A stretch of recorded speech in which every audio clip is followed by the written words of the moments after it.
पुकारे उठी सारी धरती, पुकारे उठी सारी धरती, तेरी महिमा, तेरी महिमा,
सबको जय यीशु मसीह की।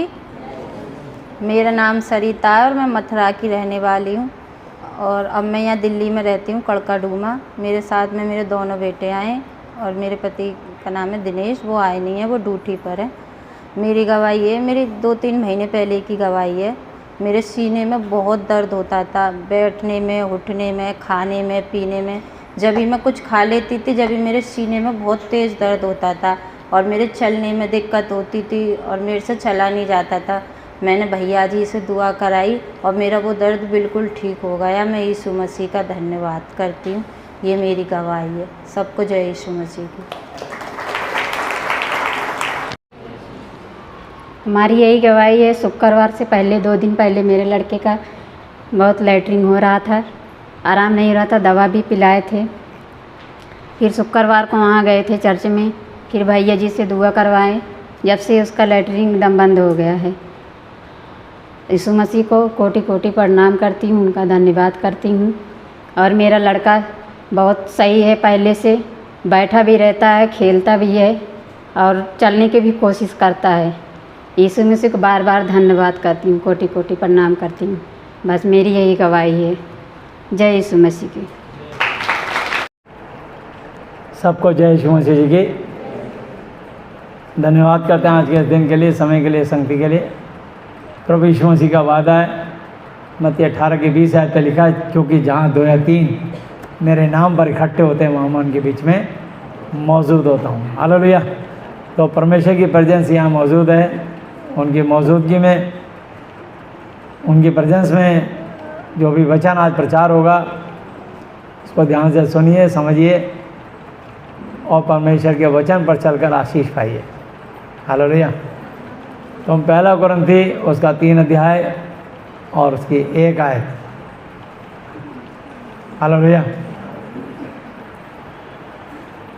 हे भाइयों, मैं तुमसे इस रीति से बातें ना कर सका जैसे आत्मिक लोगों से, परंतु जैसे शारीरिक लोगों से, और उनसे जो यीशु मसीह में बालक बच्चे हैं। मैंने तुम्हें दूध पिलाया, अन्न ना खिलाया, क्योंकि तुम उसको ना खा सकते थे, वरन बल्कि अब तक भी नहीं खा सकते हो, क्योंकि जब तक मनुष्य आत्मिकता में नहीं बढ़ता तब तक वो अन्न ग्रहण, परमेश्वर का आत्मिक बनना नहीं खा सकता, क्योंकि वो संसारिक और शारीरिक है। उसको वचन का बहुत ज्ञान नहीं है। यदि होता तो वचन से चलता चलती, वो वचन से ना चलने के कारण उसने बता दिया वो अभी तक शारीरिक और संसारिक है। इसलिए जब इंसान संसारिक और शारीरिक होता है, उसको हर वचन या किसी को समझाना या डांटना बातें चुभती हैं। तो ये पहला चिन्ह है कि आप अभी भी यीशु मसीह में आ गए, आपका उद्धार हो गया, प्रभु ने चुन लिया, पवित्र आत्मा आपकी ओर आ गया। क्योंकि बिना पवित्र आत्मा के आप नहीं कह सकते कि यीशु प्रभु है। हालेलुया। तो इसलिए आप पवित्र आत्मा आप पर उतर गया। अब पवित्र आत्मा की शिक्षा आपके साथ आपको मिलनी है। आपको पता लगेगा, जो कि 1 कुरिन्थी 12 की 1-2 आयत में पढ़ देता हूँ। 1-2-3 आयत। हे मेरे भाइयों और बहनों, बुजुर्गों, बच्चों, सबके लिए वचन है ये, हर मनुष्य के लिए, सीधी सी बात। इसलिए हे भाइयों, मैं नहीं चाहता कि तुम आत्मिक वरदानों के विषय में अज्ञात रहो। तुम जानते हो कि जब तुम अन्य जाति थे तो गूंगी मूर्तियों के पीछे जैसे चलाए जाते थे वैसे चलते थे। इसलिए मैं तुम्हें चेतावनी देता हूँ कि जो कोई परमेश्वर की आत्मा की अगुवाई से बोलता है वो नहीं कहता कि यीशु श्रापित है, और ना कोई पवित्र आत्मा के बिना कह सकता है कि यीशु मसीह प्रभु है। हालेलुया। तो जब आप यीशु मसीह को प्रभु मानते हो तो बिना पवित्र आत्मा के आप कभी यीशु मसीह को प्रभु नहीं मानोगे, और बिना दुष्ट आत्मा के कभी आप उसका विरोध नहीं करोगे। विरोधी जो होता है समझ लो ये दुष्ट आत्मा है, इसके अंदर दुष्ट आत्मा है, ये विरोध की बातें बोल रहा है। और जिसके अंदर पवित्र आत्मा होता है वो परमेश्वर के पक्ष में और परमेश्वर के वचन बोलता है। हालेलुया। और जब वो वचन बोलता है और वचन पे चलता है तो परमेश्वर का स्वभाव, परमेश्वर का आत्मा उस जन के ऊपर उतरता है और वरदान मिलने शुरू होते हैं परमेश्वर की इच्छा से। 4 आयत पे लिखा है, वरदान तो कई प्रकार के हैं परंतु वो परमेश्वर का आत्मा, पवित्र आत्मा एक ही है। हालेलुया। परमेश्वर एक ही है, बहुत सारे ईश्वर, बहुत सारे प्रभु, बहुत सारे लॉर्ड्स नहीं है, परमेश्वर एक ही है। हालेलुया। और यहोवा जी और यीशु मसीह उनके इकलौते पुत्र जिन्होंने आज्ञाकारिता में रह के परमेश्वर की हर आज्ञा हुक्म को माना और परमेश्वर की आज्ञाकारिता में रहने के कारण परमेश्वर उनसे प्रसन्न हुए, उनको मुर्दों में से जीवित किया, मौत को परास्त किया और स्वर्ग और पृथ्वी का सारा अधिकारी बना दिया। और ये जो बाइबल थी ये सोने के संदूक में बंद थी, तो पहले जो बलि प्रथा थी, अन्न बलि, पशु बलि, पाप बलि, मेल बलि, वो बलि खत्म करने के लिए किसी को अपना पवित्र लहू बहाना था। और जब परमेश्वर ने पूरी धरती में निगाह की तो सब हम स्त्री पुरुष के मिलन से पैदा हुए, इसलिए परमेश्वर ने अपने सिवा किसी को पवित्र न जाना। तब उन्होंने अपने वचन से, जो कि यूहन्ना 1:14 पे लिखा, और वचन देदारी हुआ, अनुग्रह, दया और सच्चाई से परिपूर्ण होकर हमारे बीच में डेरा किया, रहने आया, और हमने उसकी ऐसी महिमा देखी जैसे पिता के इकलौते की महिमा।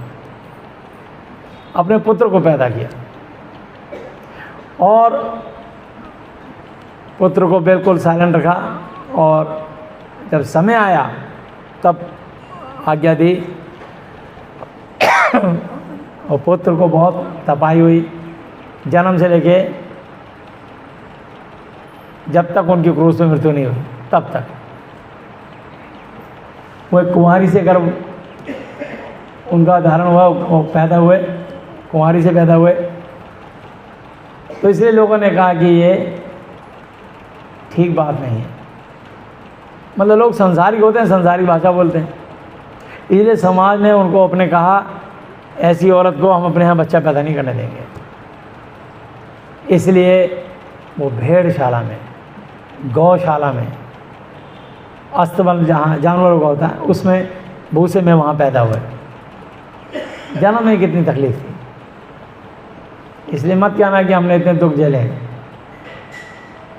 तो हम जब दुख झेलते हैं सिर्फ परमेश्वर के वचन से थोड़ा सा दूर हो जाते हैं, और जब जब हम परमेश्वर के वचन से दूर होते हैं इस कारण शैतान हम पर अटैक करके हमको लड़खड़ा के गिरा देता है। लेकिन धर्मी 7 बार भी गिरे तो भी वो गिरा नहीं रहेगा, वो फिर भी उठ खड़ा होगा, प्रभु यीशु मसीह, यहोवा जी, पवित्र आत्मा की अनुग्रह दया के कारण। हालेलुया। तो और अंत तक उन्होंने बिल्कुल साइलेंट रहे। 30 साल उन्होंने बढ़ई कारपेंटर का काम किया, किसी को बताया कि बिल्कुल साधारण मनुष्य की तरह। और एक बार अपने माता पिता के साथ, मतलब जो पाल रहे थे, मरियम और यूसुफ, यीशु मसीह के माता पिता जो हैं वो यहोवा जी हैं, ठीक है। लेकिन संसारी रीति से जिनके पेट से, कोख से जन्म लिया, तो वो एक बार मेले में ले गए और वहाँ छूट गए। वो 12 साल के थे और 3 दिन तक वहीं रह गए। तब भी उन्होंने मेले की चीज़ों से, संसार की चीज़ों से प्रभावित नहीं हुए।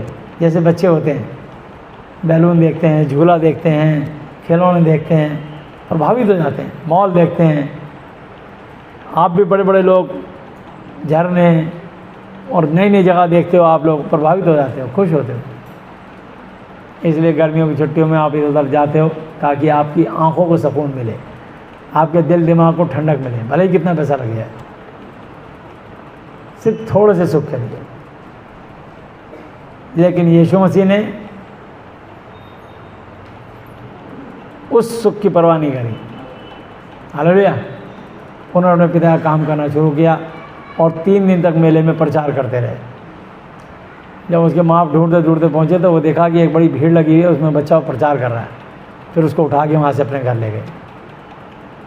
उसके बाद 30 साल के बाद उन्होंने, जब परमेश्वर ने आज्ञा दी, तो उन्होंने जो है प्रभु की आज्ञाकारिता में जो जो उनको हुक्म मिला बपतिस्मे का, वो उन्होंने सारे कस्टम सिस्टम पूरे किए, व्यवस्था पूरी करी और अपने में पूरी करके हमको उस व्यवस्था से आज़ाद कर दिया।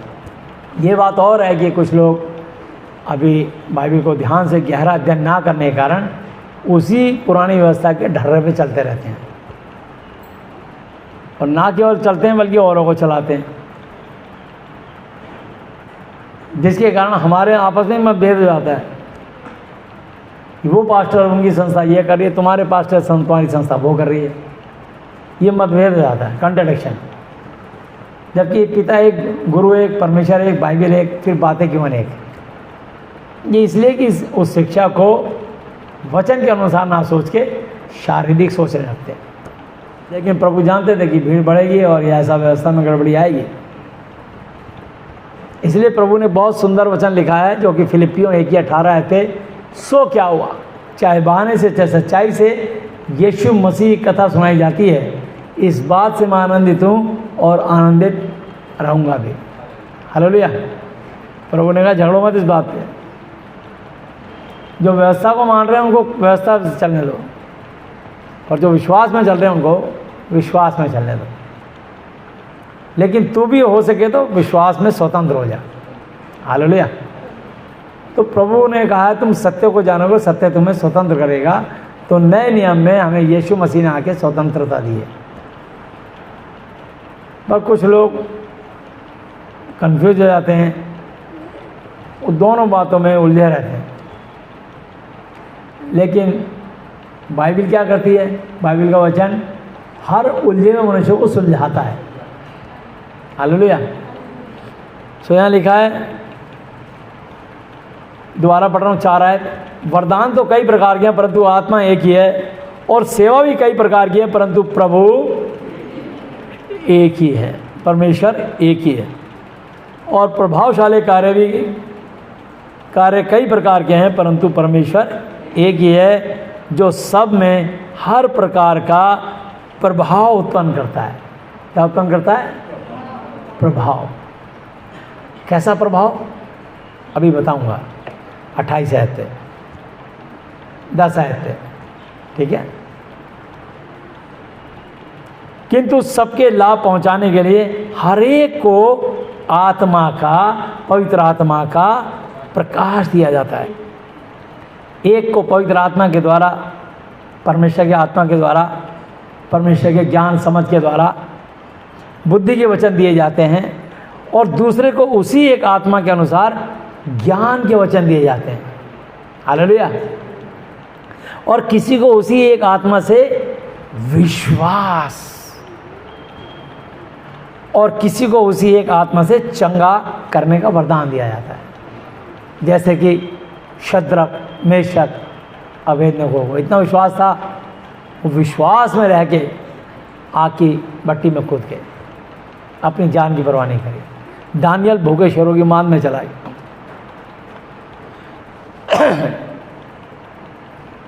मूसा लाल समुद्र में आए और प्रार्थना करी, और वो राजा मिस्र देश में फिरौन के पास चला गया। लाल समुद्र बीच में चीर दिया, सुखा दिया गया, सब रास्ते बनाते गए। परमेश्वर ने एक से एक आश्चर्य कर्म दिखाए, और ये सब विश्वास के कारण हुआ। हालेलुया। तो कई बार हम लोग भी बड़ी संकट में फंस जाते हैं, और रोमे में लिखा है कि कैसे आत्मा आहें भर भर के प्रार्थनाएं करता है। हालेलुया। आजकल मैं बहुत बार रो रो के प्रार्थनाएं करता हूँ दिन में, विशेष परेशानी से गुजर रहे हैं, हमें इनके लिए प्रार्थनाएं करनी चाहिए। बाइबल में लिखा तुम एक दूसरे के लिए प्रार्थनाएं करो जिससे चंगे स्वस्थ हो जाओ, क्योंकि धर्मी जन की प्रार्थना प्रभाव से बहुत कुछ हो सकता है। हालेलुया। पहला कुरिन्थी 12:9, किसी को उसी एक आत्मा से विश्वास और किसी को उसी एक आत्मा से चंगा ठीक करने का वरदान दिया जाता है। फिर किसी को सामर्थ्य के काम करने की शक्ति, और किसी को भविष्यवाणी की, और किसी को आत्माओं की परख, और किसी को अन्य भाषा, अनेक प्रकार की भाषा, और किसी को भाषाओं का अर्थ बताना। हालेलुया। हिंदी को इंग्लिश में अनुवाद करना, इंग्लिश को मलयाली में अनुवाद करना, मलयाली को पंजाबी में अनुवाद करना, पंजाबी को स्पेनिश में अनुवाद करना, तो और फ्रांस को हिंदी में ट्रांसलेट करना। ऐसे ये जो आप भाषाओं का अलग अलग प्रांत के आप लोग हैं सब, कोई बिहार से है, कोई यूपी से है, कोई गढ़वाल उत्तराखंड से है, कोई हरियाणा से है, कोई उड़ीसा से है, कोई बंगाल से है, कोई पंजाब से है। तो कहने लगे कि हर जवान के लोग हमारे पास आते हैं। कोई मुस्लिम समुदाय से आया, कोई सिख समुदाय से आया, कोई हिंदू समुदाय से आया। ये जो राज्यों में और भाषाओं में और ऐसे बांट दिए गए, वर्णों में बांट दिए गए, और कोई क्रिश्चियन समाज से आया, सब आते हैं, ठीक है ना, लेकिन हैं सब मनुष्य, और ये सब मनुष्यों का परमेश्वर यहोवा जी यीशु मसीह पवित्र आत्मा है। हालेलुया। ये तीनों एक हैं। और चौथा, जब मनुष्य उनका आदर करता है तो वो मनुष्य जैसे ही परमेश्वर के वचन का आदर करता है, उसके ऊपर से सारे बंधन टूट जाते हैं, सारी शैतान की शक्तियाँ टूट जाती हैं, मेल्ट हो जाती हैं, पिघल जाती हैं, और वो मनुष्य छुटकारा और आज़ादी पाता है। हालेलुया। उसी को चमत्कार, मिरेकल और गवाही कहते हैं। परंतु 11 पर, परंतु ये सब प्रभावशाली कार्य वही एक परमेश्वर का आत्मा, पवित्र आत्मा करवाता है, और जिसे जो चाहता है बांट देता है, वह खुद बांटता है। हालेलुया। ये तुम्हारे मांगने से नहीं मिलेगा कि प्रभु मुझे ये वाला वरदान अच्छा लग रहा है, ये दे दो। तो कई बार प्रभु लोग क्लेम करते हैं, प्रभु आपने लिखा मांगो तो दिया जाएगा, पर वो कहते हैं प्रभु आपने कहा है इसलिए हमें यही वरदान चाहिए। दुख होता है प्रभु को दुख होता है। कभी मत कहो कि प्रभु मुझे यही चाहिए, प्रभु ये वरदान मुझे अच्छा लगता है, हो सके तो यदि आप चाहें तो मुझे ये दान दे दीजिए, आपकी इच्छा पूरी। ऐसे वरदान ऐसे मांगना चाहिए, ये जिद नहीं कि मुझे यही चाहिए, वो लेके भी आप सुखी नहीं होंगे। मैंने अपने संसारिक भी देखा है और आत्मिक रूप से भी देखा है, ठीक है। तो संसारिक रूप से मांगो तब भी आप सुखी नहीं होंगे। तो कहना लगे कि भाई में लिखा पाप करने वालों को सबके सामने समझा दे ताकि और लोग भी डरें। कोई बात, समझा दिया, समझ गए, अच्छी बात है, बस। तो ये आपके ऊपर है कि आप ध्यान रखिए कि प्रभु सचमुच मेरे से पश्चाताप हुआ है, गलती हुई है, मैं पश्चाताप करता हूँ। इसलिए लिखा है प्रेरितों का काम 3:19, मन फिराओ लौट आओ कि तुम्हारे पाप मिटाए जाएं ताकि प्रभु के सम्मुख विश्रांति के दिन आए। हम कुछ भी ना थे ना हैं, जो कुछ है यीशु मसीह है। कभी घमंड मत करो ये 100, 150, 200 लोग आगे, कोई हमारी, आप 10 लाख लोग भी हों, कोई इज्जत बेइज्जती की बात नहीं, समझे।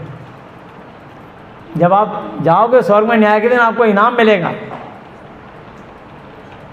इससे पहले कि हम गुनाह करके, पाप करके, गंदे काम करके हम नर्क में जाएं और हमारी आत्मा अनंत अंतकाल तक नर्क में पड़ी रहे, ये बहुत शर्म की बात है। ऐसा नहीं होना चाहिए। उस नर्क से जिसमें से परमेश्वर चाहते हैं कि कोई भी हम में से विश्वासी नर्क में ना जाए। इसलिए यीशु ने कहा है कि अपने अपराधियों को 7 बार, 7 के 70 गुना बार, 490 बार 490, और उसके बाद जहाँ तक मैंने मरते दम तक लोगों को क्षमा किया, आखिरी सांस तक क्रूस पर। हे पिता, ये नहीं जानते क्या करते हैं, हो सके तो उनके अपराधों को क्षमा करना। तो आपको यीशु मसीह जैसा चाल चलन बनाना है। लिखा है फिलिप्पियों 2:5 आते, जैसा यीशु मसीह का स्वभाव था वैसा ही तुम्हारा भी स्वभाव हो। तो जब हम वचन को पालन करते हैं तब हम परमेश्वर की आज्ञा मानते हैं। हम उस व्यक्ति के दोष नहीं देखते इसने कितने पाप किए, क्या किए, और हम उसके हाकिम थोड़ी हैं यार। जब वो पाप करने से परमेश्वर से नहीं डरती तो हमसे क्या डरेगी। हम किसी को नहीं रोकते, क्योंकि इंसान जो बोएगा वो काटेगा जरूर, याद रखना। तो यहाँ लिखा है इसमें 11 आयत पर, परंतु ये सब प्रभावशाली कार्य वही एक आत्मा करवाता है, और जिसे जो चाहता है बांट देता है, डिवाइड कर देता है। ये हम नहीं देते, ना दे सकते। स्वयं परमेश्वर के आत्मा ने आपके लिए एक एक दान वरदान रखा हुआ अपने पास। अगर आपको अपने राज्य के लिए चुना है तो कुछ योजना प्लानिंग उनके पास है, जो कि यिर्मयाह 29:11 में लिखा है, यहोवा की ये वाणी है कि जो मैं तुम्हारे विषय में कल्पनाएं करता हूँ उन्हें मैं जानता हूँ कि वो हानि नुकसान की नहीं वरन कुशल की है, और अंत में मैं तुम्हारी आशा मन की मुराद पूरी करूँगा। आमीन। परमेश्वर के वचन में लिखा है, पहला पत्रस 1:15-16 आते, जैसे तुम्हारा बुलाने वाला पवित्र है, तुम्हारा चुनने वाला पवित्र है, वैसे तुम भी सारे चाल चलन पवित्र बनो। लिखा है पवित्र बनो क्योंकि मैं पवित्र हूँ। हालेलुया। तो परमेश्वर चाहता है कि आप जितने जीवन में आपसे पाप हो गए, आप दोबारा वो पाप ना करें। यदि आप पाप करना नहीं छोड़ेंगे तो विपत्ति के लिए तैयार रहिएगा। जैसे कि यूहन्ना 6 पे 38 साल के रोगी को चंगा किया, और उसकी 14 पे लिखा है कि देख अब तो तू चंगा हो गया, फिर से पाप मत करना, ऐसा ना हो कि तुझ पे कोई इससे भी ज़्यादा भारी विपत्ति मुसीबत आ पड़े। तो इसलिए मैं आपको बताना चाहता हूँ कि ठीक है, अपने पाप को अपने से ज़्यादा कोई नहीं जानता, लेकिन परमेश्वर चाहते हैं फिर से पाप मत करना। सबसे बड़ा महापाप क्या है? परमेश्वर की आज्ञा के विरुद्ध होकर जीना ही अपने आप में सबसे बड़ा महापाप है। हालेलुया। इसलिए इस महापाप से बचे रहो तो आशीष पाओगे। तो यहाँ लिखा है इसकी 12 पे, क्योंकि जिस प्रकार देह शरीर तो एक ही है, ये पूरा जिस्म एक ही है, और उसके बहुत सारे अंग हैं, आँख नाक कान मुंह दांत जीभ गला पेट छाती घुटने टखने, एक एक हड्डी नसें जुड़ी हुई हैं सब एक दूसरे से। बहुत से शरीर के पार्ट्स हैं, बड़ी बड़ी महीन नसें हैं, उसके अंग बहुत से हैं, और उस एक देह के सब अंग बहुत होने पर भी सब मिलकर एक ही देह एक ही शरीर है। उसी प्रकार यीशु मसीह भी है। हालेलुया। क्योंकि हम सब ने, क्या यहूदी हों क्या यूनानी, क्या विश्वासी क्या अविश्वासी, हालेलुया, क्या दास क्या स्वतंत्र, एक ही आत्मा के द्वारा एक ही शिक्षा के द्वारा एक ही देह होने के लिए बपतिस्मा लिया, और हम सबको एक ही आत्मा पिलाया गया, पवित्र आत्मा और आग का बपतिस्मा, जो कि मत्ती 3:11 पे लिखा है। यूहन्ना ने कहा कि मैं तो तुम्हें पानी से मन फिराव का बपतिस्मा देता हूँ, परंतु जो मेरे बाद आने वाला वो मुझसे अधिक शक्तिशाली पावरफुल है, मैं उसकी जूती का फीता बंद उठाने के खोलने के योग्य, फीता खोलने के योग्य नहीं। समझे? वो जब आएंगे यीशु मसीह, वो तुमको पवित्र आत्मा और आग से बपतिस्मा देंगे। मैं तुमको पानी का दे रहा हूँ, अंडरस्टूड चेंज होगा। तो यहाँ लिखा है इसलिए एक ही शरीर है, एक ही देह में एक ही अंग है, नहीं तो परंतु बहुत से हैं। इसलिए एक ही देह में एक ही अंग नहीं परंतु बहुत से हैं। हालेलुया। इस पूरे शरीर में एक ही अंग नहीं है, बहुत सारे अंग हैं हमारे। जैसे यदि पाँव कहे कि मैं हाथ का नहीं इसलिए देखा नहीं, तो क्या वो इस कारण देखा नहीं? यदि कान कहे कि मैं आँख नहीं तो इसलिए देखा नहीं, तो क्या वो इस कारण देखा नहीं? यदि सारी देह आँख ही होती तो सुनना कहाँ से होता? यदि सारी देह कान ही होती तो सूंघना कहाँ से होता? परंतु सचमुच परमेश्वर ने अंगों को अपनी अपनी अपनी इच्छा के अनुसार एक एक करके देह में रखा है, फिट किया है। हालेलुया।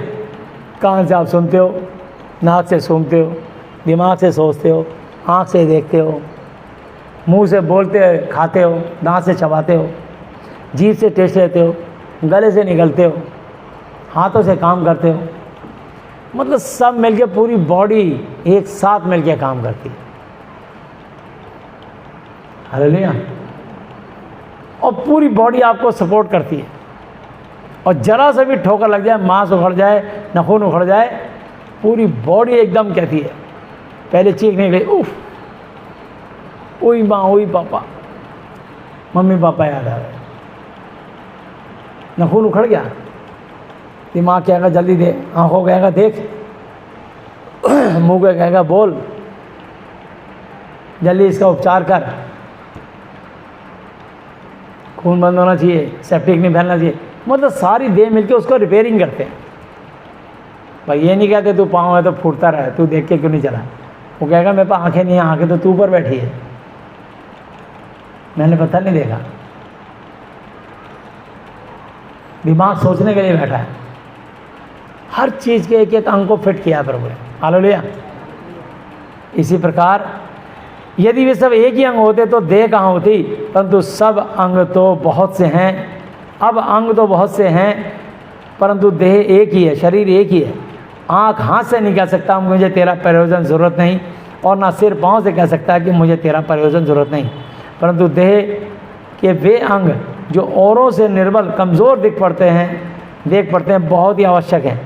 और देह के जिन अंगों को हम आदर के योग्य नहीं समझते उन्हीं को हम अधिक आदर देते हैं, और हमारे शोभाहीन अंग और भी बहुत शोभाम्यान हो जाते हैं।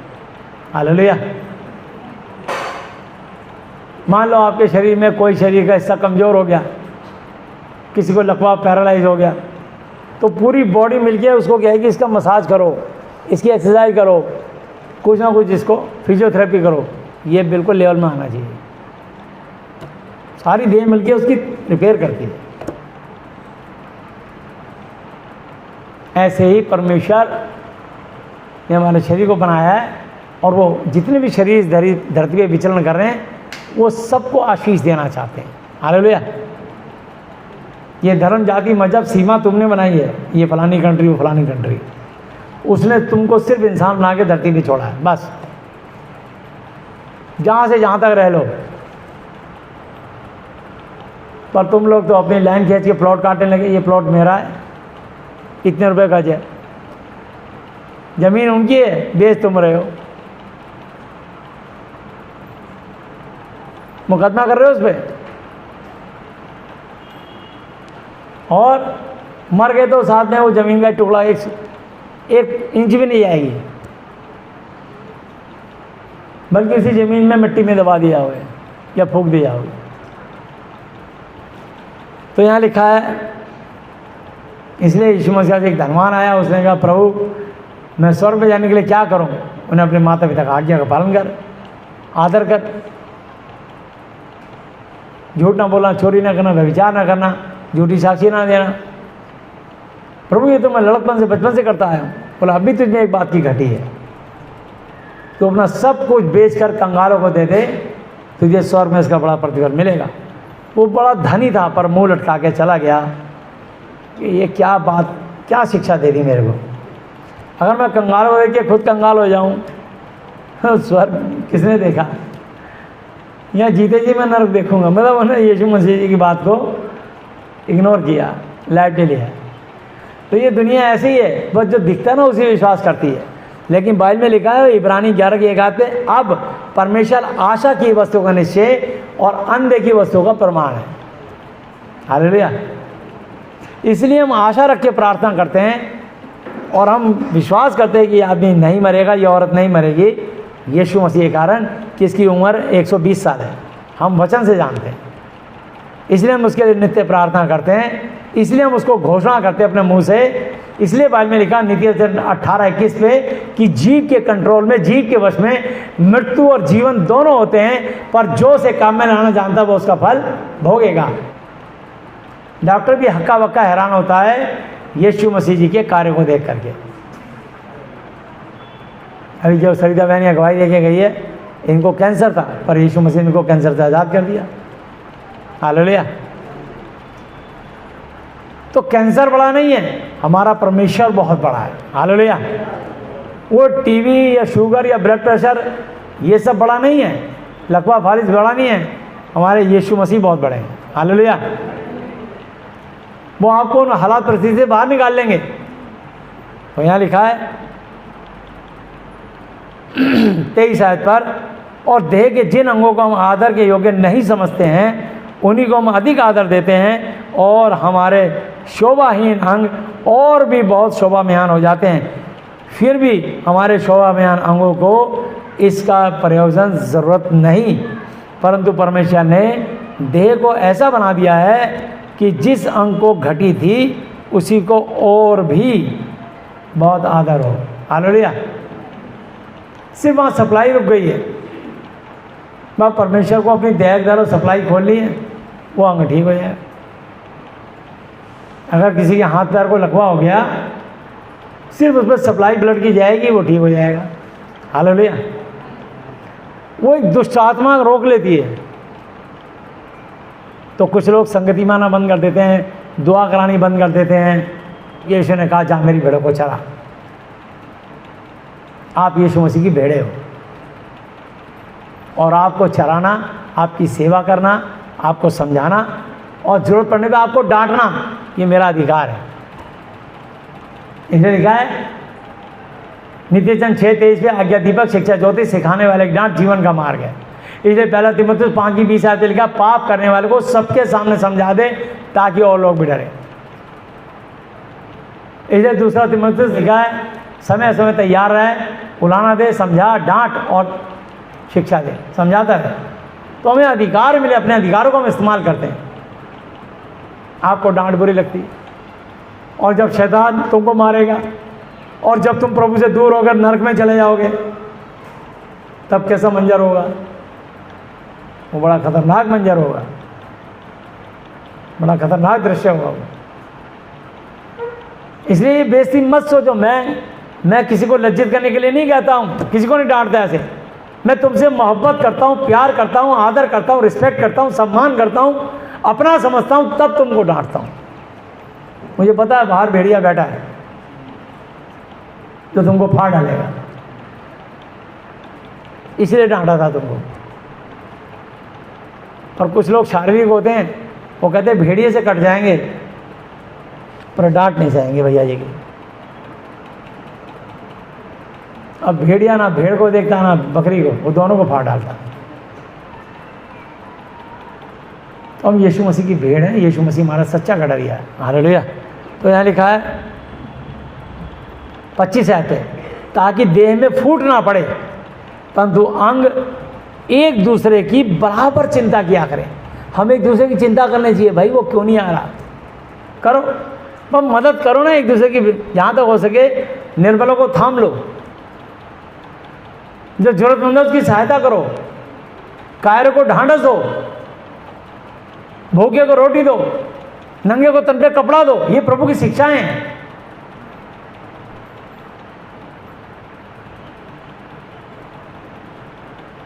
नहीं समझते वचन को, बहुत समझाते हैं लेकिन तो दुख होता है। तो यहाँ लिखा ताकि देह में फूट ना पड़े परंतु अंग एक दूसरे की बराबर चिंता किया करें। इसलिए यदि एक अंग दुख पाता है तो सब अंग उसके साथ दुख पाते हैं, और यदि एक अंग की बढ़ाई प्रशंसा होती है तो उसके साथ सब अंग की आनंद मनाते हैं। इसी प्रकार तुम सब मिलकर यीशु मसीह की देह हो और अलग अलग उसके अंग हो। तुम सब यीशु मसीह की देह हो, सब यीशु मसीह के शरीर के टुकड़े हो, सब यीशु मसीह के बच्चे हो आप। हालेलुया। और परमेश्वर आपको अलग अलग यूज करता है, इस्तेमाल करता है। हालेलुया। और परमेश्वर ने जो आपको वरदान दिया, आप उस वरदान से काम करते हो। ये मत समझो कि मैं लड़का हूं या लड़की हूं, बालक या बालिका हूं। प्रभु ने माँ के घर में रचने पहले चित्त लगाया, पैदा होने से पहले अभिषेक किया, अपनी योजना तहत बुलाया, जातियों भविष्यवक्ता ठहराया, और अपने वचन तुम्हारे मुंह में डाल दिए। ठीक है, जो भी प्रभु के राज्य के लिए बढ़ चढ़ के काम कर रहा है उसको सपोर्ट करो। आप उसको सपोर्ट नहीं कर रहे, आप परमेश्वर को सपोर्ट कर रहे हो, आप परमेश्वर के राज्य में सहयोग दे रहे हो। हालेलुया। और ऐसों की निंदा आलोचना तो करो ही मत, छोड़ दो। और अगर वो गलत कर रहे हैं तो वो लेकर प्रभु को देंगे, हम उनके हाकिम नहीं हैं, हमें कोई अधिकार नहीं उनके लिए कुछ बोलने का। हाँ, हमारे सामने आएंगे, हम उन्हें जरूर समझाएंगे, वचन से समझाएंगे, लेकिन उनको लज्जित करने के लिए नहीं, उनको और मजबूत करने के लिए। हालेलुया। तो देखिए ये आ गया वो वचन। और परमेश्वर ने कलीसिया में अलग अलग व्यक्ति नियुक्त किए हैं।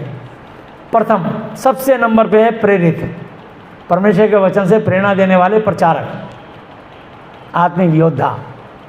हालेलुया।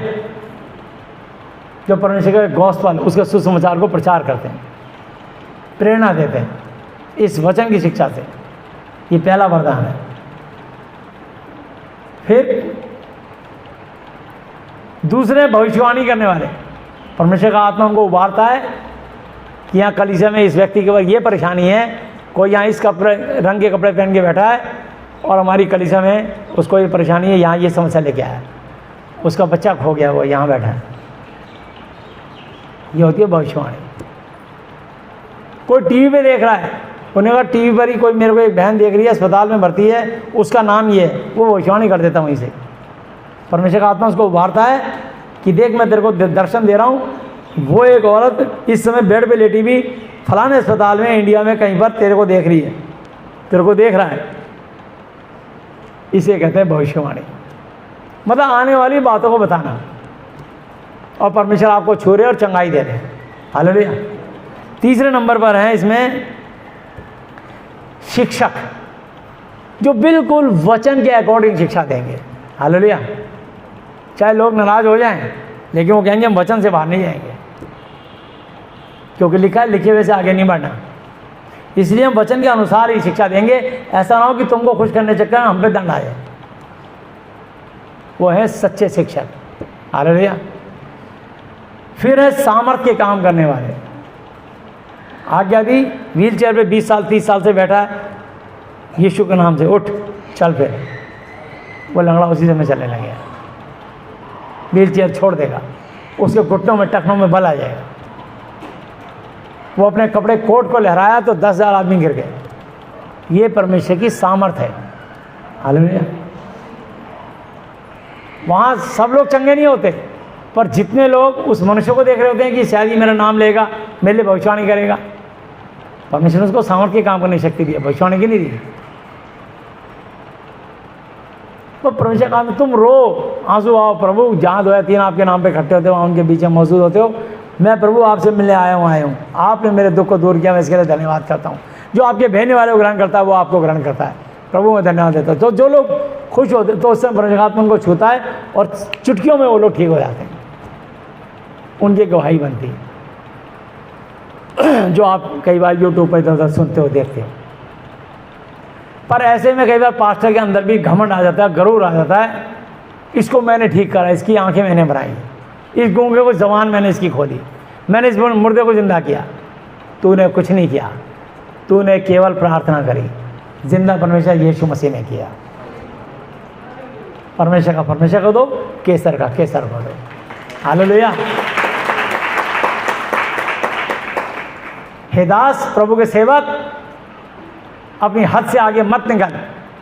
तूने सिर्फ प्रार्थना करी, प्रेयर करी, रिक्वेस्ट करी, विनती करी, यूहन्ना 20:23 के अनुसार इसके पाप साफ क्षमा किए, चंगाई के लिए विनती करी, मैंने चंगा किया। हालेलुया। तो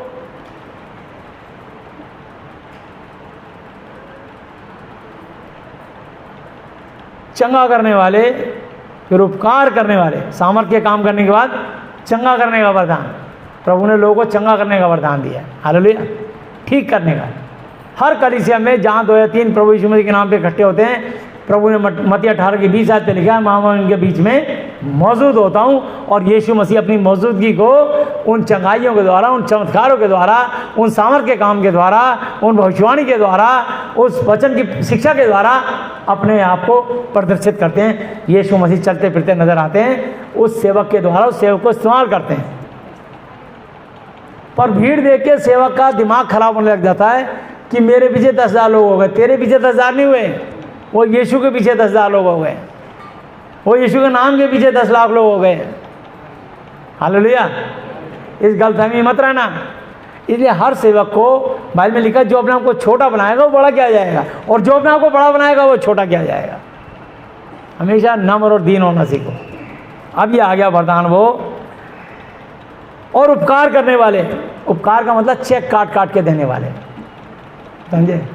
जब मैंने ये बताया कि चेक काट काट के देने वाला वरदान होता है, तुम लोग बहुत धनी रहोगे चर्च बनाने के लिए, संस्था बनाने के लिए, और बड़े प्रभु के कार्य करने के लिए, सेवकाई को बढ़ाने के लिए तुम सहयोग दोगे। ये प्रभु जिसको चाहते हैं उसको वरदान देते हैं। उस लेडी ने ये वरदान मांग लिया, पर मैंने देखा जिसको पैसा मिल जाता ना, क्योंकि साफ लिखा, एक मनुष्य 2 स्वामी की सेवा नहीं कर सकता। तुम परमेश्वर और धन दोनों की सेवा नहीं कर सकते, क्योंकि जहाँ तेरा धन होगा वहाँ तेरा मन भी लगा रहेगा। मत्ती 6:24 पे लिखा है। हालेलुया। अपने मुंह से कभी मांगो, प्रभु में पैसा चाहिए। प्रभु कहता तू मेरे धर्म राज्य खोज कर, संसार की हर वस्तु तेरे पीछे अपने आप बोलेगी। हालेलुया। मत्ती 6:33 पे कहते हैं। तो आप अपने मुंह से कुछ भी मांगो, मुझे ये चाहिए वो चाहिए, कुछ नहीं, कोई फीस नहीं। तुमने सेहत में फ्री में पाया, फ्री में सेवा करो। बस जो लोग दशवांश और भेंट प्रभु के राज्य के लिए डालेंगे, वो कम से कम, मतलब अधिक से अधिक 100 गुना, 60 गुना, 30 गुना जरूर पाएंगे। हालेलुया। आप वचन बीजना सिखा दो उन्हें, चाहे वो माने चाहे ना माने। जो अपनी कमाई का दशवांश और भेंट देगा वो कभी भी निर्धन, गरीब, दरिद्र हो ही नहीं सकता। और जिसने दशवांश चोरी करी वो कभी अमीर हो नहीं सकता। दोनों बातें स्पष्ट बता रहा हूं। जिसने दशवांश को छेड़ दिया, सबोपदेशक 5 अध्याय 1 से लेकर 5 तक 7 तक घर जाके पढ़ लेना, ठीक है। मौका होगा तो पढ़ा दूंगा। तो कभी भी अपनी वादा खिलाफी मत करना। सबसे सुंदर नोट प्रभु को अपनी कमाई का दशवांश डाल दो, बस। वो तुम्हारा नहीं है, वो प्रभु ने अपने सेवकों के लिए, जो लोग सुसमाचार सुनाते हैं उनकी जीविका सुसमाचार से हो। 1 कुरिन्थी 9:14 पे लिखा है। हालेलुया। जो तुम्हारे लिए विनती करते हैं, तुम्हारे पाप श्राप तोड़ते हैं, तुम्हारे लिए सेवा करते हैं, सिर्फ यही काम करते हैं वो संसार से और कुछ नहीं कमाते। उनकी बस ड्यूटी यही है, इस समय और समय तैयार रहना, प्रभु की भेड़ों की प्रार्थना करना, उनकी बात सुनना, और उनकी बात के सुन के उनको उत्तर देना वचन से। उनकी बातों का जवाब वचन से देना और वचन से प्रार्थना करना, वो ठीक हो जाएंगे। हालेलुया। तो यहाँ लिखा है उपकार करने वाले, और फिर प्रधान और नाना प्रकार की भाषा बोलने वाले। तो ये 8 वरदान है, ठीक है। तो कुछ लोगों को ना लीडर बनने का शौक होता है, जैसे president, vice president, general secretary, joint secretary, organising secretary, cashier, assistant cashier, members. 11 आदमी कमेटी होती है, बॉडी। तो वो प्रधान बन के जीना चाहते हैं। जैसे हमारे देश के राष्ट्रपति हैं, वो भी देश के प्रधान हैं। इसलिए जल सेना, थल सेना, वायु सेना सब उनको सलूट करती है 26 जनवरी पे। और जो प्रधानमंत्री हैं, महामंत्री, उनको भी वो वही शपथ दिला के प्रधानमंत्री नियुक्त करते हैं। ये सिस्टम बना है, ठीक है ना। और किसी कारण अगर राष्ट्रपति विदेश चला जाए या राष्ट्रपति किसी कारण दुनिया से चले जाए, तो उपराष्ट्रपति जो होते हैं वो राष्ट्रपति का कार्यभार संभालते हैं। ये जो असिस्टेंट पोस्ट होती है, principal, vice principal, SHO, additional SHO, ACP, additional ACP, DCP, additional DCP, ये असिस्टेंट होते हैं उनके गैर मौजूदगी में वो संभालेंगे उस पद को। IG के नीचे 4 DIG वो असिस्टेंट होते हैं उनके। वो भी आईजी होते हैं। कमिश्नर और पुलिस एक होगा, उसके नीचे 4 डीआईजी होंगे, उसके बाद एक डीआईजी होगा, डीजी होगा, डीजी के ऊपर होम सेक्रेटरी होगा, होम सेक्रेटरी के ऊपर होम मिनिस्टर होगा, होम मिनिस्टर पर प्राइम मिनिस्टर होगा। मतलब सब अधिकारी पे अधिकारी, अधिकारी पे अधिकारी, अधिकारी पे अधिकारी जुड़े होते हैं। हालेलुया। इसलिए प्रभु ने हमें ठहराया कि मैं आप लोगों के लिए, मैं आपका आत्मिक बड़ा भाई हूँ। इसलिए आत्मिक बड़ा भाई होने के नाते आपको समझाता हूँ, जब गलती करते हो तो डांटता हूँ, धमकाता भी हूँ। कईयों को डांट बुरी लगती है, कईयों को सही लगती है। जो सही लगती है जुड़े रहते हैं, बुरी लगती है छटक जाते हैं, भटक जाते हैं। तो प्रभु काम करते हैं, लेकिन प्रभु ने ये डॉक्टर वैद्य भी इसलिए बनाए हैं कि जिनका विश्वास कमज़ोर होगा, निर्बल होगा, उनको अस्पताल जाना पड़ेगा। और जैसे ये बहन अभी आई है जिन्हें गवाही दी अपने बच्चे को लेके, ये सारे अस्पतालों को धक्के खा के आ गए, तो जब कहीं ठीक नहीं हो तब यीशु मसीह ठीक करेंगे ऐसे केस को। हालेलुया। तो कहने लगे ये जो कहीं ठीक नहीं होता उसको यीशु मसीह ठीक करते हैं। वो प्रभु की महिमा के लिए होता है काम। हालेलुया। जैसे कि 38 साल का रोगी चंगा नहीं हुआ तो उसको यीशु मसीह ने ठीक किया। 12 साल से लहू बहने वाली औरत चंगी नहीं हुई, उसको यीशु मसीह ने ठीक किया। 18 साल से कुबड़ी हो गई थी एक लड़की, दुर्बल करने वाली है दुष्ट आत्मा थी, यीशु मसीह ने उसको ठीक किया। 4 दिन का लाजर मर चुका था, उसको यीशु मसीह ने ठीक किया। समझे। और यायर की बेटी को, 12 साल की बच्ची को यीशु मसीह ने जिंदा किया। तो प्रभु ने जितने भी आश्चर्य कर्म करे, झोले का मारा था, खपड़ेल फाड़ के लटका दिया, यीशु मसीह ने उसको ठीक किया। तो जो लाइलाज घोषित हैं, जिनकी आँख जन्म के अंधे थे, यीशु मसीह ने उनकी नई आँख बना के उनको चंगा किया। तो यीशु मसीह वो शख्सियत हैं जब पूरी सृष्टि में कोई नहीं कर पाएगा, उसको वो काम यीशु मसीह करके दिखाएंगे। हालेलुया। ऐसा हमारा जिंदा परमेश्वर है जिसकी हम महिमा करते हैं। बस हम तो उन पर डिपेंड है, दिन रात प्रार्थना करते हैं, कोशिश करते हैं कि हमारी कोई भेड़ नाश ना हो, ये सब स्वर्ग में जाएं। हालेलुया। और जो इन्होंने गलती की है, लेखा है प्रभु आपको देंगे, या आपकी दृष्टि में गलती करी ना, आपको लेखा देंगे। हमने इनको क्या बोला, थोड़ा समझाते हैं बस वचन से, तो इसमें कोई नहीं है। और जैसे अपने माँ पिता अपने बच्चों को डांटते हैं उनकी गलती पर, ऐसे हम भी डांटते हैं।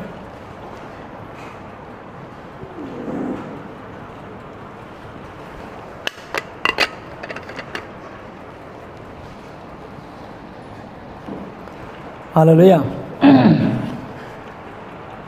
तो ये शारीरिक रोग होते हैं, ये इसमें से वरदान ढूंढ के छांट के निकालना चाहते हैं,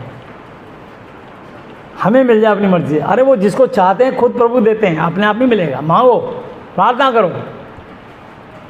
लेकिन प्रभु ने माँ के घर में रचने पहले ही प्लानिंग बना दी कि मैंने तेरे को धरती पे काम सौंपा तेरे लिए, तुम्हें कुछ मांगने की जरूरत नहीं है। वो मांगने से पहले ही जानता, मत्ती 6 की 8 आयत पे लिखा है कि तुम्हारी क्या क्या आवश्यकताएं हैं, तुम्हें किस काम के लिए मैंने चुना। मुझे पता है, मैं परमेश्वर हूँ, मैं हृदय को जांचने वाला परमेश्वर हूँ। हालेलुया। इसलिए यहाँ लिखा है, क्या सब प्रेरित हैं? नहीं। क्या सब भविष्यवाणी करने वाले भविष्यता हैं? नहीं। क्या सब उपदेशक हैं, उपदेश देने वाले हैं? नहीं। क्या सब सामर्थ्य के काम करने वाले हैं? नहीं। क्या सबको चंगा करने का वरदान है? नहीं। क्या सब नाना प्रकार की अन्य भाषा बोलते हैं? नहीं। क्या सब अनुवाद ट्रांसलेशन करना जानते हैं? नहीं। तुम बड़े से बड़े वरदानों की धुन में रहो, परंतु मैं तुम्हें और भी सबसे उत्तम मार्ग बताता हूँ। सबसे उत्तम मार्ग, सबसे उत्तम मार्ग वो क्या है प्रभु, जल्दी बताओ। 1 कुरिन्थी 13 अध्याय, जिनको क्रोध बहुत आता है ध्यान से समझ लीजिए। यदि मैं मनुष्य और स्वर्गदूतों की बोलियां जबानें बोलूं और मोहब्बत प्रेम न रखूं, तो मैं ठन ठनाता हुआ पीतल और झनझनाती हुई झांझ हूं। यीशु मसीह कह रहे हैं, अगर तुम्हारे अंदर क्षमा करने वाला दिल नहीं है, माफ़ करने वाला दिल नहीं है, मोहब्बत करने वाला दिल नहीं है, घृणा नफरत रखने वाला मन है, तो तुम मेरे विश्वासी सेवक नहीं हो। तुम एक ढोंगी और पाखंडी हो और ठनठनाती पीतल और झनझनाती हुई झांझ हो, जो मैं तुमको उपमा दे रहा हूँ, उदाहरण दे रहा हूँ। तुम्हारी गिनती ठनठनाते पीतल झनझनाती हुई झांझ हो। हालेलुया। तो इसलिए, और यदि मैं भविष्यवाणी कर सकूं और सब भेदों और सब प्रकार के ज्ञान को समझूं, और मुझे यहाँ तक पूरा विश्वास हो कि मैं अपनी दुआओं से पहाड़ों को हटा दूं, यानी बड़ी बड़ी विपत्तियों को हटा दूं, यानी मुर्दों को जला दूं, व्हील चेयर पे बैठे हुए को उठा के खड़ा कर दूं। मतलब अपनी प्रार्थना में इतना कॉन्फिडेंस हो गया कि प्रभु मेरी दुआएं सुनते हैं। लेकिन प्रभु कह रहा है मैं तेरी सिर्फ दुआ सुनता हूँ, दया मैं अपनी मर्जी से करता हूँ। कभी गरूर नहीं करना। दुआ कर सकता है, उस फरियाद पे मैं कान लगाऊं या ना लगाऊं, ये निर्णय मेरा है। यूहन्ना 10 की 17-18 पे लिखा है, किसी की आत्मा लेने और फिर से देने का अधिकार मुझे मेरे पिता यहोवा से मिला है। चलो अपना दे लें, पर प्रभु ने कहा मेरी भेड़ों को चला। मैं सचमुच मैं इन भेड़ों को एक औलाद की तरह प्यार करता हूँ, जैसे एक पिता अपने बच्चों को प्यार करता है। मैं तुम सबको उसी अधिकार से समझाता भी, उसी अधिकार से डांटता भी, कि तुम्हारे अपमान के लिए नहीं, तुम्हारे भले के लिए। तो लिखा है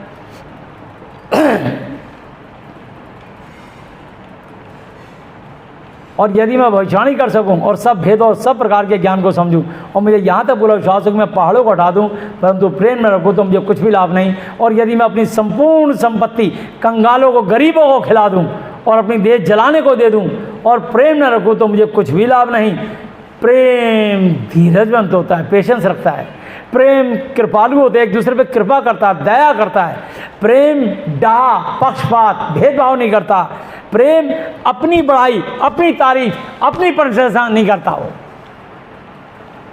वो हमेशा यीशु की प्रशंसा करेगा। हालेलुया। यहोवा जी की, पवित्र आत्मा जी की प्रशंसा करेगा, और उनकी प्रशंसा करने से तुम्हारी प्रशंसा अपने आप होगी। हालेलुया। परमेश्वर अपने आप ही तुम्हारा उपयोग करेंगे, तुम्हारे द्वारा आश्चर्यकर्म होंगे। तो यहाँ लिखा है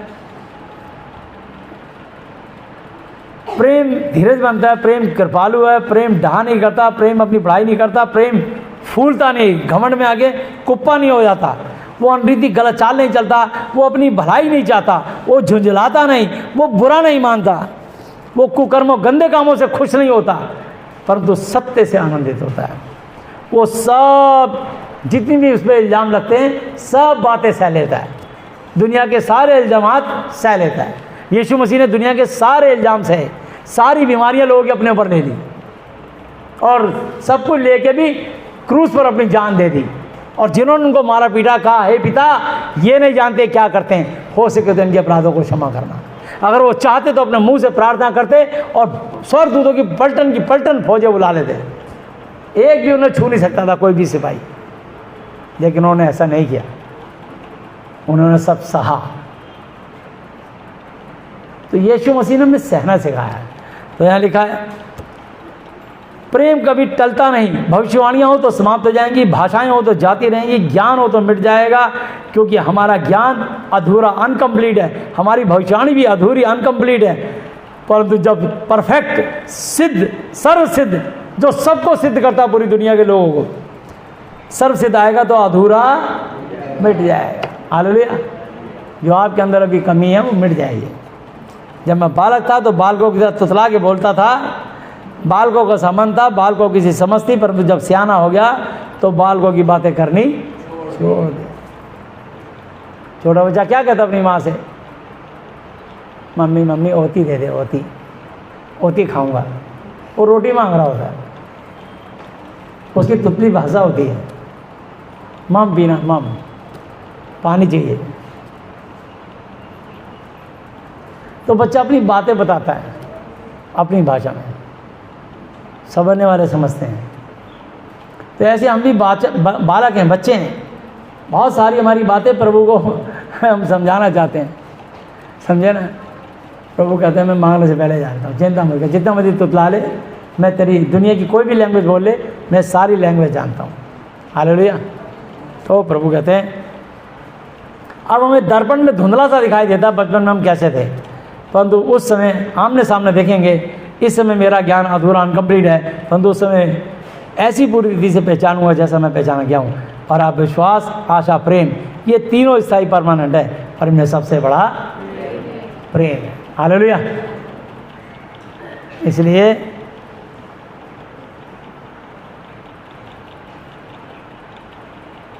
पहला पत्रस 1:15-16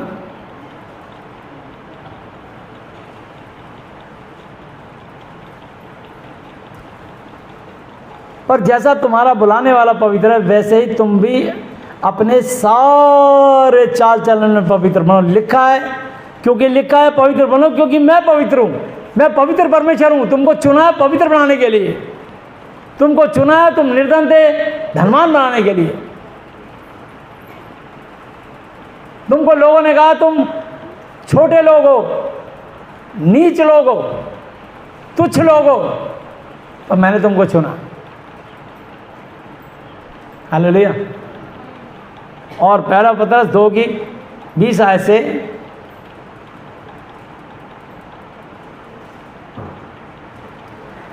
क्योंकि यदि तुमने अपराध गुनाह गलती करके घूसे खाए और धीरज धरा तो इसमें क्या बढ़ाई की बात है, पर यदि भला काम करके दुख उठाते हो और धीरज धरते हो तो यह परमेश्वर को भाता है। और तुम इसके लिए ठहराए भी गए हो, क्योंकि यीशु मसीह भी तुम्हारे लिए मेरे लिए दुख उठाकर तुम्हें और मुझे एक ऐसा आदर्श नमूना दे गया है, एग्जाम्पल उदाहरण दे गया है कि आप और मैं, तुम भी उसके चिन्हों पर चलो, उसके बताई हुई शिक्षा पर चलो।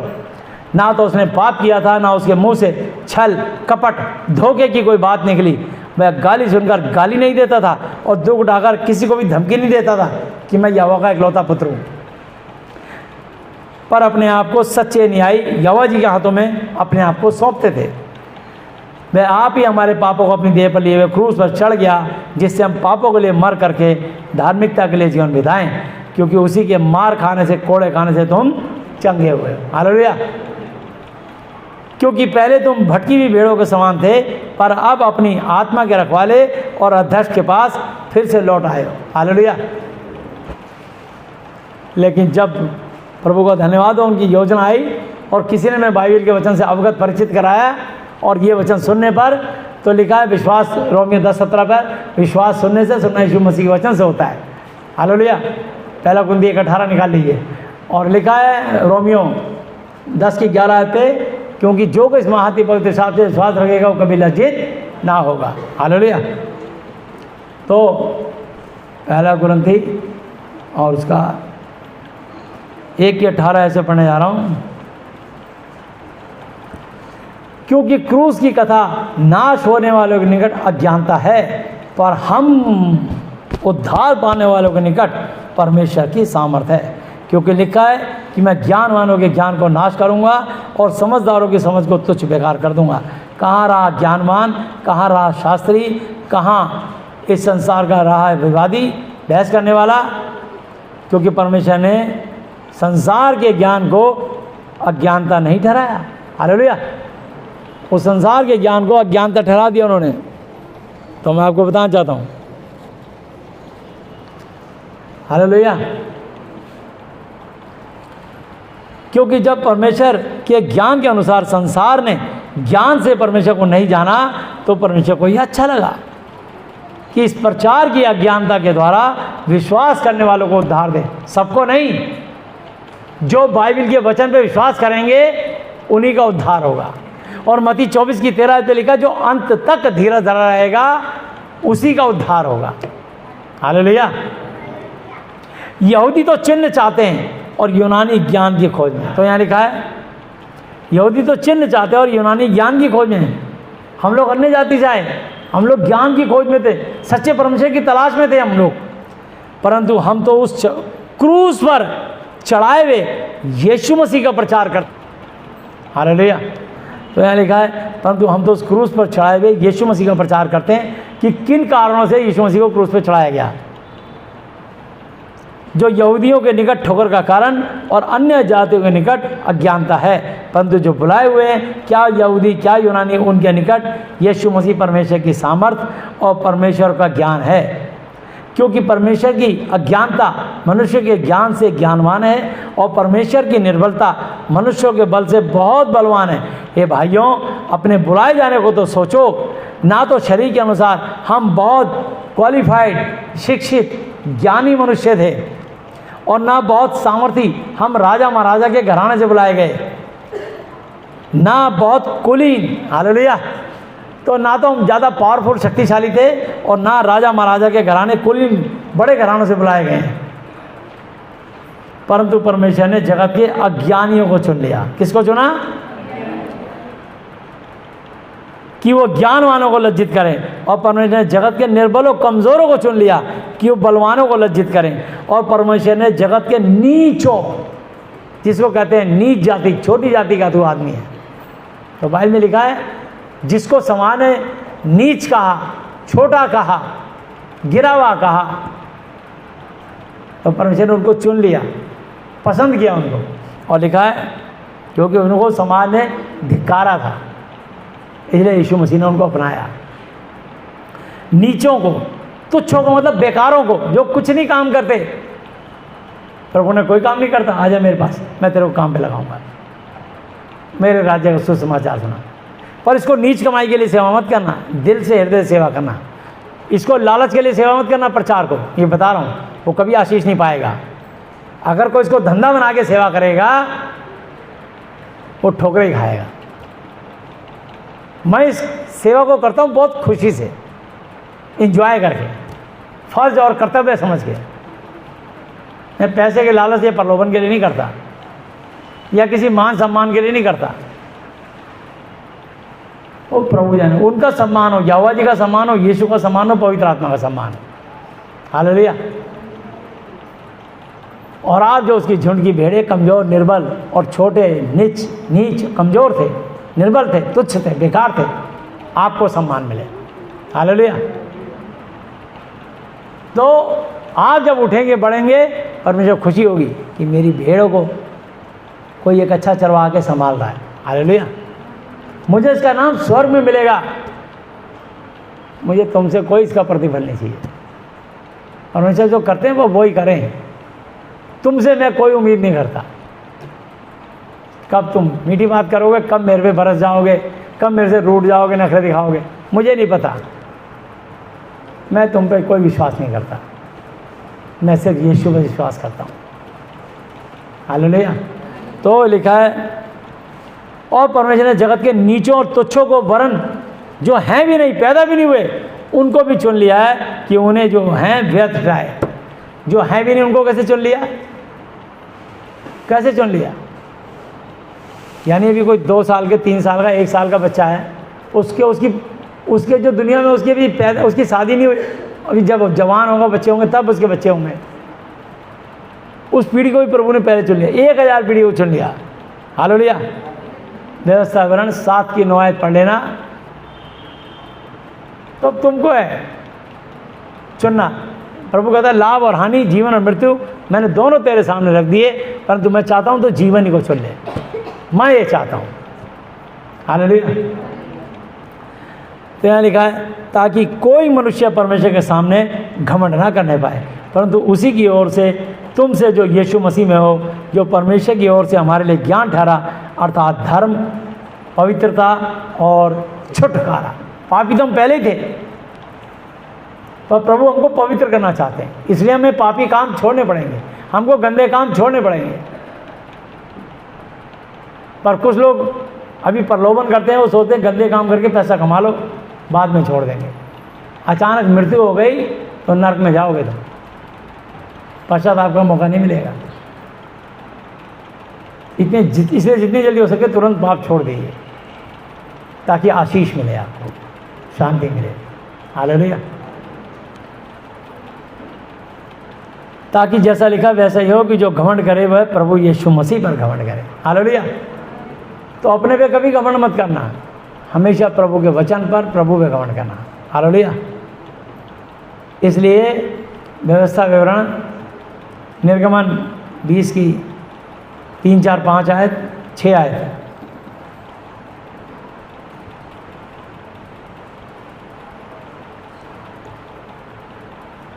एक आयत से ले लेता हूँ। तब परमेश्वर ने ऐसा वचन किया है कि मैं तेरा परमेश्वर यहोवा हूँ, जो तुझे दासत्व गुलामी के अर्थात मिस्र देश से निकाल रहा है। तू मुझे छोड़ दूसरों को परमेश्वर करके ना मानना, तू अपने लिए कोई मूर्ति खोद कर ना बनाना, ना किसी की प्रतिमा बनाना जो आकाश में व पृथ्वी पर और पृथ्वी के जल में है। तू उनको दंडवत, नमवत, प्रणाम, नमस्कार ना करना, ना उनकी उपासना करना, क्योंकि मैं तेरा परमेश्वर यहोवा जल उठने वाला, जलन रखने वाला परमेश्वर हूँ। और जो मुझसे बैर रखते हैं उनके बेटों, पोतों, पड़पोतों को भी पितरों का दंड दिया कर।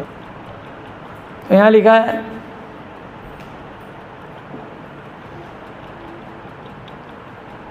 पाँच आयत दोबारा पढ़ रहा हूँ। तू उनको दंडवत प्रणाम नमस्कार नबूवत नहीं करना, ना उनके लिए व्रत रखना उपासना करना, क्योंकि मैं तेरा परमेश्वर यहोवा जल उठने वाला जलन रखने वाला परमेश्वर हूँ। और जो मुझसे बैर रखते हैं उनको उनके बेटों पोतों पड़ पोतों को भी पितरों का 4 पुस्तकों को दंड दिया करता हूँ। और जो मुझसे मोहब्बत प्रेम रखते और मेरी आज्ञाओं को मानते हैं उन हज़ारों पर करुणा दया किया करता हूँ। हालेलुया। तो दया चाहिए तो झूठ छोड़ना पड़ेगा, सिंपल बात है। और इसलिए 1000 पीढ़ी तक दया चाहिए।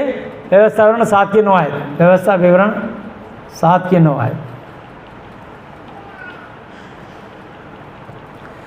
इसलिए जान रख कि तेरा परमेश्वर यहोवा ही परमेश्वर है, वह विश्वास योग्य परमेश्वर है। और जो उसे प्रेम रखते हैं और उसकी आज्ञाएं मानते हैं और उनके साथ वह 1000 पीढ़ी तक अपनी वाचा पालता और उन पर नॉन स्टॉप बिना रुके उन पर दया करुणा करता रहता है। तो इसलिए लिखा ना, जो है भी नहीं उनको भी छीन लिया। यानी जैसे ही आप झूठ छोड़ोगे और सच को अपनाओगे तो सच्चे परमेश्वर की दया आप पर, ना केवल आप पर, आपके बच्चे बच्चे को बच्चे बच्चे को बच्चे बच्चे को बच्चे बच्चे को बच्चे बच्चे को बच्चे बच्चे को बच्चे बच्चे को बच्चे बच्चे को बच्चे बच्चे को बच्चे 1000 बार बोलना पड़ेगा, मुझे सुखी हो जाएंगे। और फैसला तुम्हारा है।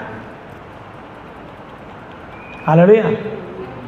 इसलिए प्रभु ने बड़ा स्पष्ट लिख दिया, 30 अध्याय व्यवस्था विवरण 30 अध्याय।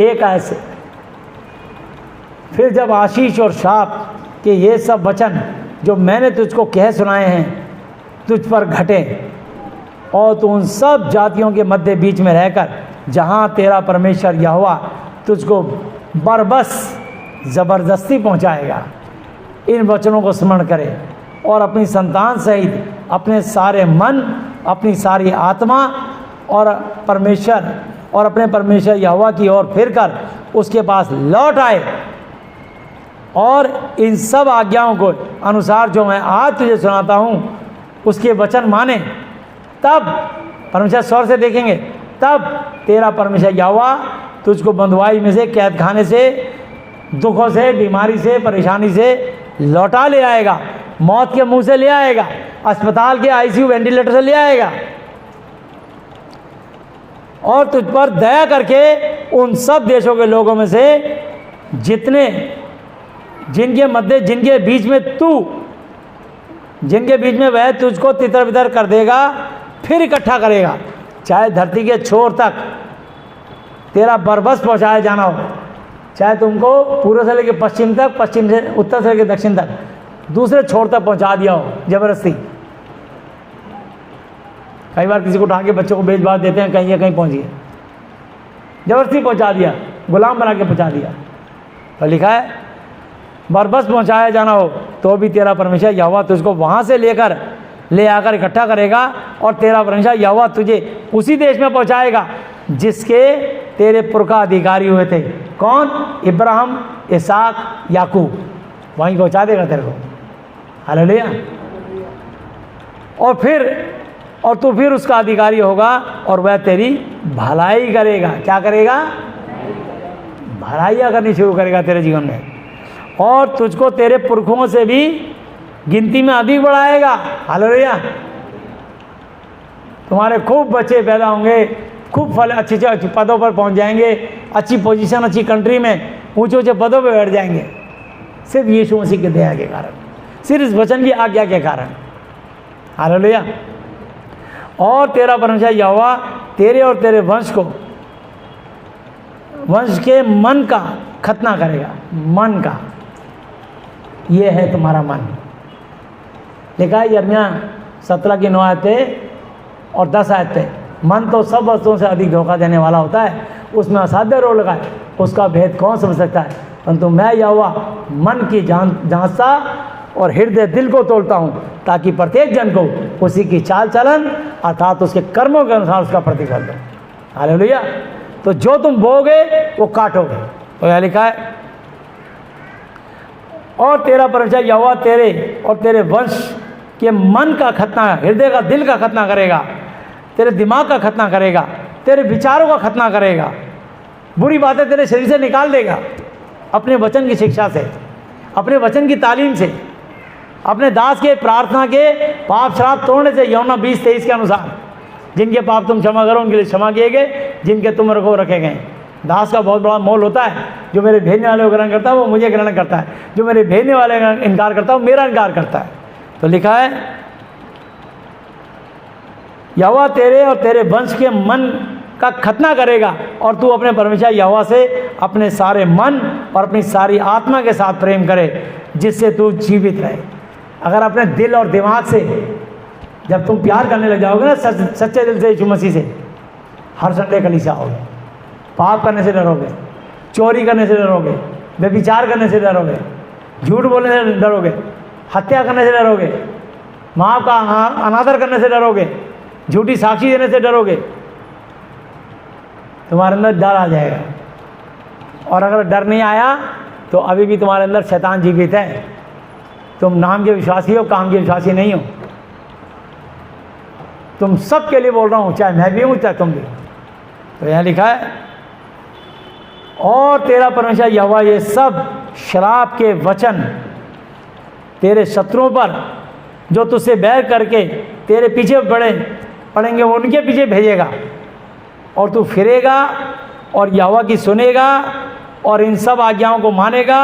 तो मैं आज तुझको सुनाता हूँ, और यहोवा तेरी भलाई के लिए तेरे सब कामों में और तेरी संतान, तेरी पीढ़ियों पर और तेरे पशुओं जानवर भी पाले हों, जानवरों पर।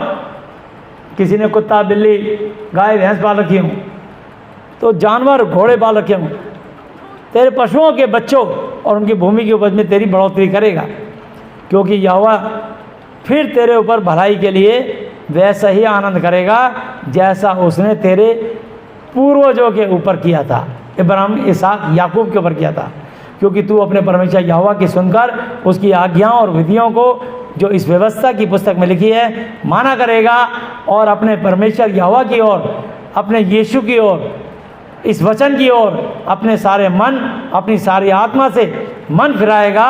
तो देखो, यह जो आज्ञा मैं आज तुझे सुनाता हूँ वह ना तो तेरे लिए अनोखी है और ना तुझसे दूर है, और ना तो यह आकाश में है कि तू कहे कि कौन हमारे लिए आकाश में चढ़कर उसे हमारे पास ले आए और हमको सुनाए कि हम उसे माने। मंदिर का पर्दा बीच से फट गया, सोने संदूक से बाइबिल बाहर आ गई, हर जुबान में छपी है, इसको ले लो। हालेलुया। और यह समुद्र पार है कि वह कहे कि कौन हमारे लिए समुद्र पार जाए, उसे हमारे पास ले आए और हमको सुनाए कि हम उसे माने। परंतु यह वचन तेरे बहुत निकट, तेरे नज़दीक हैं, वरन तेरे मुंह में, तेरे मन, तेरे दिमाग में, ताकि तू इस पर चले। सुन, आज मैं तुझे को जीवन और मरण और हानि और लाभ दिखाया है। समझे? आज मैंने तेरे को जीवन और मृत्यु और लाभ और हानि दिखाया आज मैंने, क्योंकि मैं आज तुझे आज्ञा देता हूँ कि अपने परमेश्वर यहोवा से प्रेम करना और उसके मार्गों पर, उसकी शिक्षा पर चलना और उसकी आज्ञा मानना, विधियों और नियमों को मानना, जिससे तू जीवित रहे, स्वर्ग में रहे और बढ़ता जाए जब तक धरती पे रहे, फ्रूटफुल, आशीषित होता रहे। और तेरा परमेश्वर यहोवा उस देश में जिसका अधिकारी होने को तू जा रहा है तुझे आशीष दे। परंतु यदि तेरा मन भटक जाए और तू ना सुने और भटक कर पराए देवताओं को, देवी देवताओं को दंडवत नबूवत करे और उनके नाम का व्रत करे, उपासना करने लगे, तो मैं आज तुमको यह चेतावनी देता हूँ, अलर्ट करता हूँ कि तुम निस्संदेह पक्का नष्ट भ्रष्ट हो जाओगे। और जिस देश का अधिकारी होने के लिए तू यर्दन पार जा रहा है, उस देश में तुम बहुत समय तक, बहुत दिनों के लिए रहने ना पाओगे। मैं आकाश और पृथ्वी दोनों को तुम्हारे सामने इस वचन का साक्षी बनाता हूँ कि मैंने जीवन और मरण, आशीष और श्राप तुम्हारे आगे रखा है। इसलिए तू जीवन ही को अपना ले कि तू और तेरा वंश, तेरे आने वाली पीढ़ियाँ, तेरे बच्चे दोनों जीवित रहें, स्वर्ग में रहें। इसलिए अपने परमेश्वर यहोवा से प्रेम करो और उसकी आज्ञाओं को मानो और उससे लिपटे रहो। वचन को पढ़ा करो अपने घर में, क्योंकि तेरा जीवन और तेरा दीर्घ जीवन यही है। और ऐसा करने से जिस देश को यहोवा ने इब्राहिम, इसहाक और याकूब तेरे पूर्वजों को देने की शपथ खाई थी, उस देश में तू बसा रहेगा, रहेगी। आमीन। और आशीष पे आशीष, बरकत पे बरकत पाते जाओगे, पाते जाओगे, पाते चले जाओगे। आमीन। हालेलुया। प्रभु का धन्यवाद। दूसरा कौन दिया? 13 की 14 आयत पढ़ेंगे।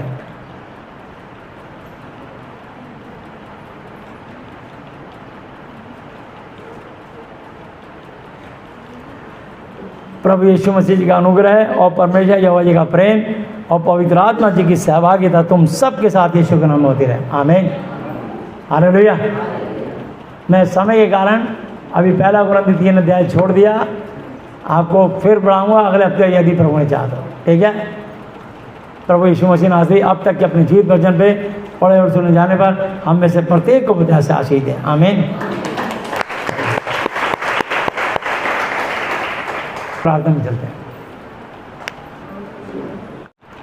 हे हमारे पिता, आप जो स्वर्ग में हैं, आपका नाम पवित्र माना जाए, आपका राज्य आए, आपकी इच्छा जैसी स्वर्ग में पूरी होती है वैसे पृथ्वी पर भी हो। हमारी दिन भर की रोटी आज हमें दें, और जिस प्रकार हमने अपने अपराधियों को क्षमा किया है वैसे ही आप भी हमारे अपराधों को क्षमा करें, और हमें परीक्षा में ना लाएं परंतु बुराई से बचाएं, क्योंकि राज्य और पराक्रम और महिमा सदा ही आपके हैं। मेरे प्रभु यीशु मसीह जी के नाम से आमीन। हालेलुया। प्रभु यीशु मसीह जी, आज मैंने जितना भी वचन सुना, ये सब वचन मेरे और मेरे परिवार के हर सदस्य के जीवन में 1000 गुना फल लाए।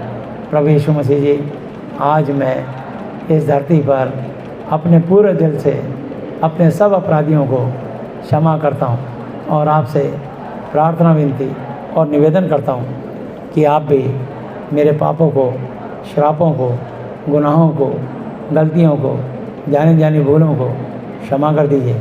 यीशु मसीह जी, आज से आप ही मेरे पिता, गुरु और परमेश्वर हो। मैं आपका बेटा, चेला और विश्वासी हूँ। प्रभु यीशु मसीह जी, आप मुझे और मेरे परिवार के हर सदस्य को मानसिक चिंताओं से, आर्थिक समस्याओं से, शारीरिक बीमारियों से और हर तरह की बीमारियों से, हर तरह की अशुद्ध आत्माओं से आप उन्हें पूरी तरह आज़ाद, चंगा, स्वस्थ कर दीजिए। मेरी प्रार्थनाओं को सुनने के लिए धन्यवाद। धन्यवाद पिता यहोवा जी, धन्यवाद प्रभु यीशु मसीह जी, धन्यवाद पवित्र आत्मा जी, मेरे प्रभु यीशु मसीह जी के नाम से आमीन। Hallelujah, hallelujah, hallelujah. बोलो प्रभु यीशु मसीह जी की। सबको जय यीशु मसीह की।